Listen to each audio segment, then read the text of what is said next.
everyone, and thank you for watching this video. My name is Elise Garrick, and I will be covering today's topic, May You Be Mindful. The purpose of this seminar is to give you confidence in your mindfulness practice, or maybe just open you up to the idea of mindfulness and give you some tips on where to start. For our agenda, we are first going to talk about mindfulness activities, what they are, how you can incorporate them into things that you're already doing every day. And then next, we'll run through different types of mental health providers, therapies, where to find help. And then last, we'll talk about meditation and how to start your own practice, where to find help, such as searching a loving kindness meditation, as it says here, and just give you a start on your mindfulness practice for the day. So mindfulness activities. The overall thing I want to emphasize here is to make it easy. If you have to change every aspect or habit of your life, you likely won't engage in any mindfulness practice at all. I recently read Atomic Habits, and this is one of his 4 laws, one of his suggestions, to reduce friction, remove barriers, and make it easier to do than not to do. So hopefully as we talk through these suggestions, it will spark ideas for you to make it easy in your own life. Mindfulness is simply the suggestion that our minds are to focus on the present moment, thinking about what is happening right now, where you are, the sounds, the colors, the tastes, etc. So the definition of mindfulness is the human ability to be fully present in the moment, being aware of what is around us. And the beautiful thing about mindfulness is that within each and every person, we all have the ability to practice mindfulness. And that's probably going to look different from person to person, but we still have that opportunity. And I want to emphasize again that mindfulness is not just meditation or yoga. It's the action of fully being present in the moment. So even when you drive to work in the morning, or when you eat breakfast, or the conversations that you had, those can also be mindfulness practices. If you take the time to really think about being present, think about the conversation you're having, genuinely listen and respond instead of just going to autopilot mode, getting things done as fast as you can. For example, eating mindfully is just one way that you can practice this. So odds are you've probably eaten something in the past few hours. Odds also are you may not even be able to recall everything you ate, let alone the sensation of eating it. And research suggests that the average American spends 2.5 hours a day eating, but more than half of that time, individuals are doing something else simultaneously. Whether you're working, driving, reading, watching TV, or scrolling through your phone, we're often doing 2 things at once, and as a result, not fully aware of the sensation and of what we're eating. And I totally fall into this sometimes. I have 2 toddlers, they're twins, they just turned 2. And sometimes I find myself eating quickly just so I can get something done before the next request, the next activity, the next tantrum, whatever it is. But if you don't have kids, you can probably still relate to this with work tasks or things that you need to finish around the house.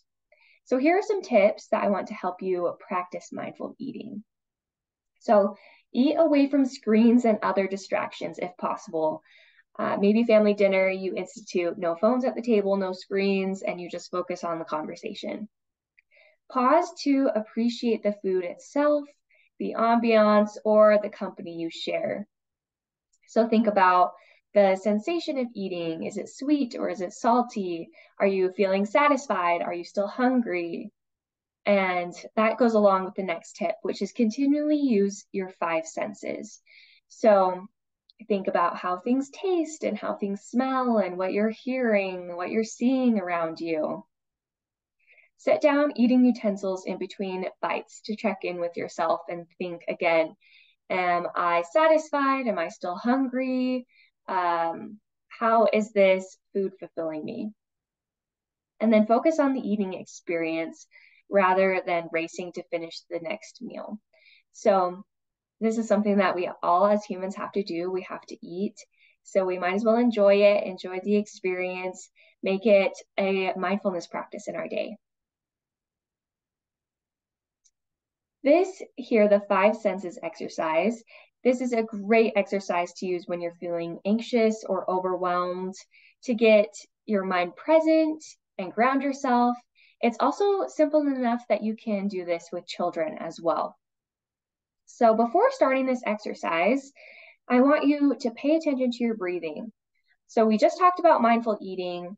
Maybe that isn't something that's really feasible or something that you connect with, and that's okay. Maybe we're going to try this instead. Maybe this resonates more with you.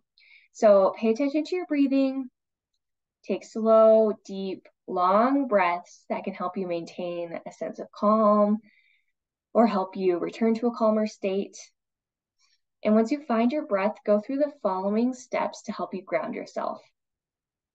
First, acknowledge 5 things that you see around you. It could be a pen, a spot on the ceiling, your computer, anything in your surroundings. Name 5 of them and count them off on your fingers. And then I want you to acknowledge 4 things that you can touch around you. It could be your hair or a pillow, the ground underneath your feet. And again, count those off on your fingers. And then acknowledge 3 things that you hear. This could be any external sound. Even if you could hear your stomach growling, that counts. And focus on those 3 things. Count them off on your fingers. Next, acknowledge 2 things that you can smell. Maybe you're in your office and you smell coffee, or maybe you're in your bedroom and you smell the wall fragrance you have plugged in, or maybe you're outside and you smell some flowers. Count those off on your fingers. And then the last thing is acknowledge 1 thing that you can taste. Maybe it's gum, coffee, whatever you had for lunch. Again, going through these things is just a very simple, easy way to ease some of the anxiety, or if you're feeling overwhelmed, to help get you present and ground yourself. It's very simple. So let's move on. Being present with others. This is so important because people can tell when you're not fully engaged in a conversation. And before you do anything, I want you to make the plan to be fully present with others. It's important to plan ahead of time and think, okay, this is something I'm going to actively try to incorporate into my day. First tip here is put your electronics on silent, face down, do not get distracted by them, and then minimize distractions. In person, try to meet somewhere quiet, or if you're meeting virtually, turn off your notifications again, turn off your other screen, whatever it is for you. Refocus your mind to the present when it strays. If you find yourself thinking about your next meeting, your next task, the project, try to focus on the present moment, the conversation that you're having. Be genuine in your responses and try to listen. And if you're not able to do that, it's okay to excuse yourself and say, you know, I have to get this done. I can't get it out of my mind. I can't concentrate until I finish this task, but I would love to talk with you again later, or something along those lines.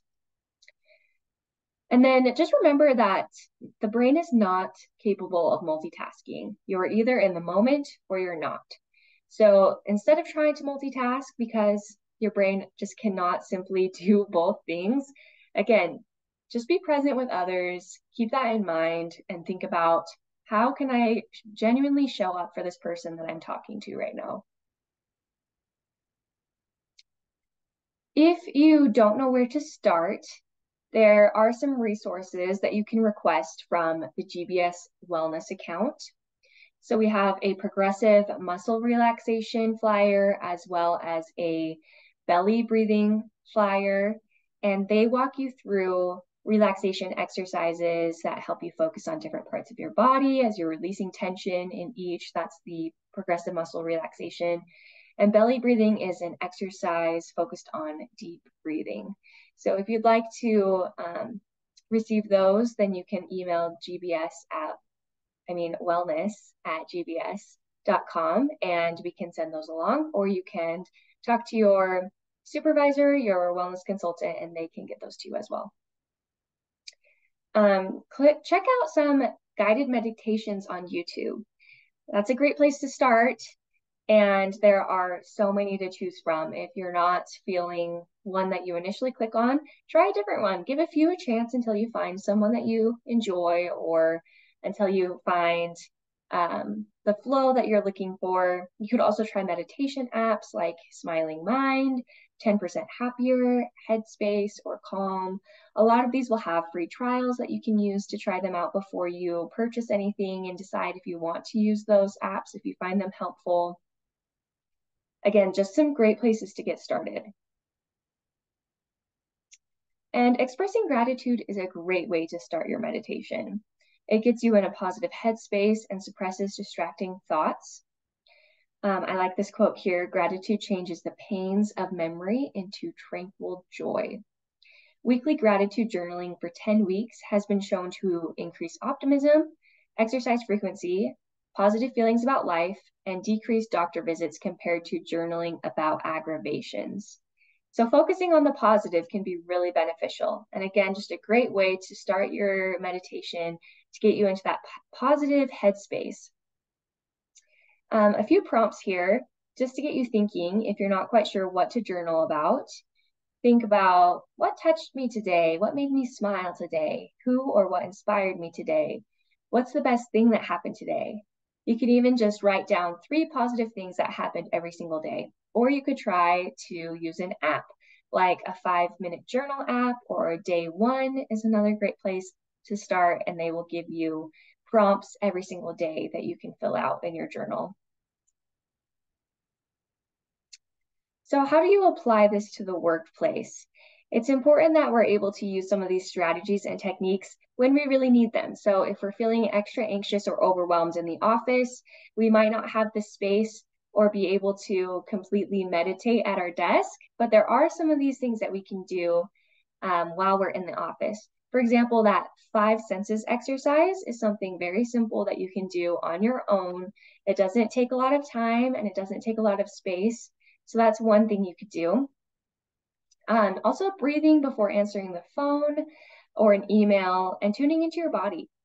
Maybe if you sit a lot at a desk or if you perform a lot of repetitive activities, take a moment to acknowledge how you feel. Are your shoulders extra tight and lifted? Do you have pain in your lower back? Or could you maybe distribute your weight more evenly and bend your knees?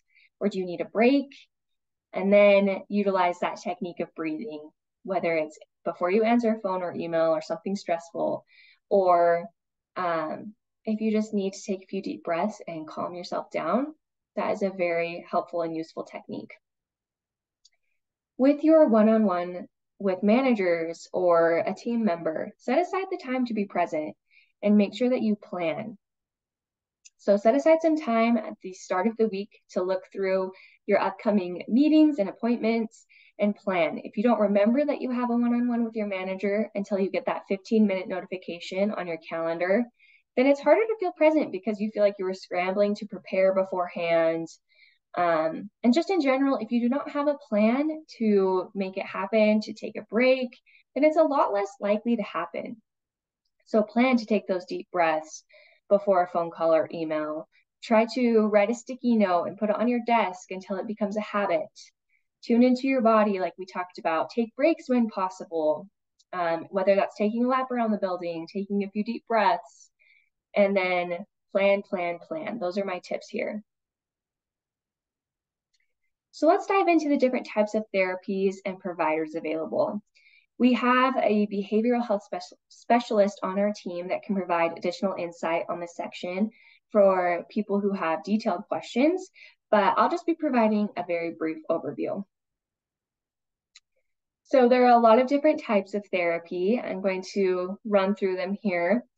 There's individual talk therapy, and within that category, there are a lot of different categories. So acceptance and commitment therapy, brief supportive, like an EAP, for example, cognitive behavioral therapy, insight-oriented therapy, interpersonal psychotherapy, psychodynamic psychotherapy, addiction therapy, marital or family therapy, applied behavior analysis, play therapy, art, music, recreational therapy.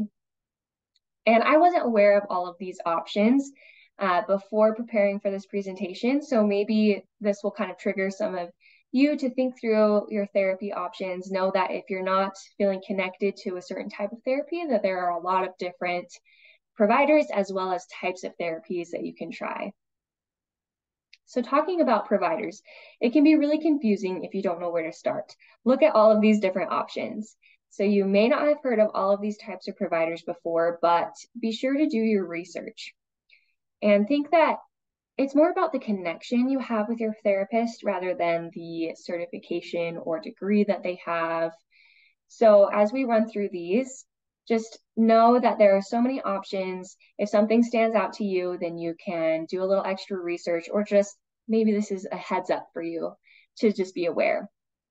So lead individual talk therapy. A lot of people are certified to do that. So a certified alcohol and drug abuse counselor, clinical social worker or licensed clinical social worker, licensed professional counselor, marital and family therapist, mental health counselor, and psychologist. In the next column here on the right, these are the individuals who can prescribe medication. If that's something that you're interested in or thinking about, it might be helpful to know that a psychiatrist, a psychiatric nurse practitioner or advanced practice nurse, a physician's assistant, or primary care clinicians are the ones who can prescribe medication.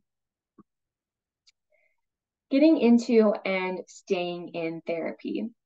So one thing to be aware of here is some companies offer an employee assistance program. And this is provided by your employer for employees and family members. It's an anonymous process.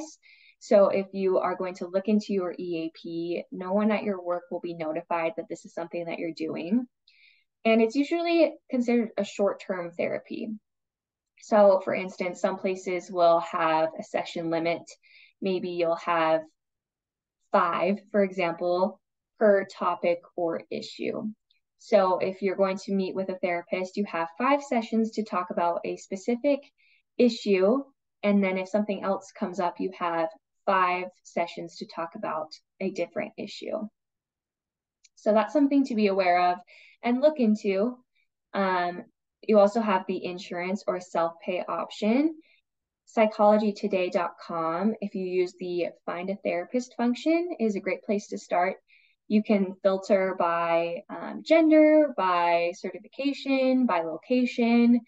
If you have different preferences, that can be a great way to find a therapist that fits within your qualifications. But be sure to call your insurance or go to your insurance website just to make sure that they are in network, as well as to understand your total benefits associated there.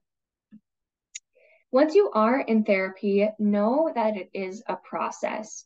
So the first session is usually a get to know you session. You'll talk about your family, your situation. They'll ask you questions, just trying to get to know you. And as you go through the next few sessions,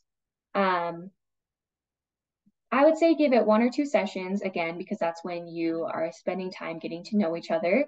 And if you're still not liking how things are going, or if you're hesitant, don't be afraid to speak up. Think about this if you were going to be treated for a physical condition, maybe diabetes, and you didn't like how things were going with your doctor. You would speak up, you would say something, you would go see a different doctor, and the same should be true for your therapy appointments. So if you don't like how things are going, speak up, but be aware that the first 1 or 2 appointments will just be a get to know you kind of background situation. Also know that therapy for anxiety and depression will often include some assignments to do between sessions. So if they ask you to do some type of homework, that's totally normal and should be expected. Another great way to start is asking your primary care provider to help with resources. They might have recommendations, they might have some alternative resources that could be really beneficial as well. Okay, let's talk about a loving kindness meditation.